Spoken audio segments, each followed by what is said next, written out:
Mr. Co-President Nigel Farage, Freedom and Democracy. Well, good morning, Mr. Van Rompuy. You've been in office for 1 year, and in that time the whole edifice is beginning to crumble. There's chaos.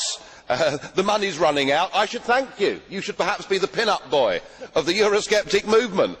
But just look around this chamber this morning. Just look at these faces. Look at the fear. Look at the anger. Poor old Barroso here looks like he's seen a ghost. You know, they're beginning to understand that the game is up. And yet, in their desperation to preserve their dream, they want to remove any remaining traces of democracy from the system. And it's pretty clear that none of you have learned anything. You know, when you yourself, Mr. Van Rompuy, say that the euro has brought us stability, I suppose I could applaud you for having a sense of humour, but isn't this really just the bunker mentality? You know, your fanaticism is out in the open. You talked about the fact that it was a lie to believe that the nation state could exist in a 21st century globalised world. Well, that may be true in the case of Belgium, who haven't had a government for 6 months, but for the rest of us, right across every member state in this union, and perhaps this is why we see the fear in the faces, increasingly people are saying, we don't want that flag, we don't want the anthem, we don't want this political class, we want the whole thing consigned to the dustbin of history.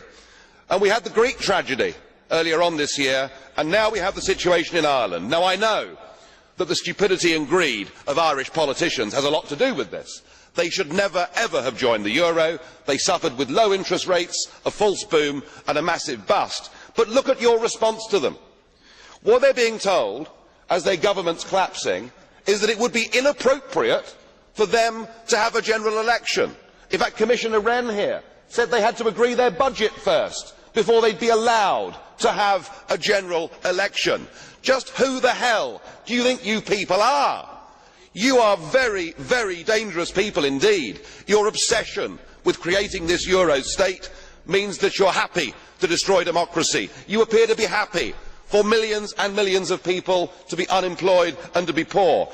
Untold millions must suffer so that your euro dream can continue. Well, it won't work, because it's Portugal next. With their debt levels of 325% of GDP, they're the next ones on the list, and after that, I suspect it'll be Spain. And the bailout for Spain would be 7 times the size of Ireland, and at that moment, all of the bailout money has gone. There won't be any more.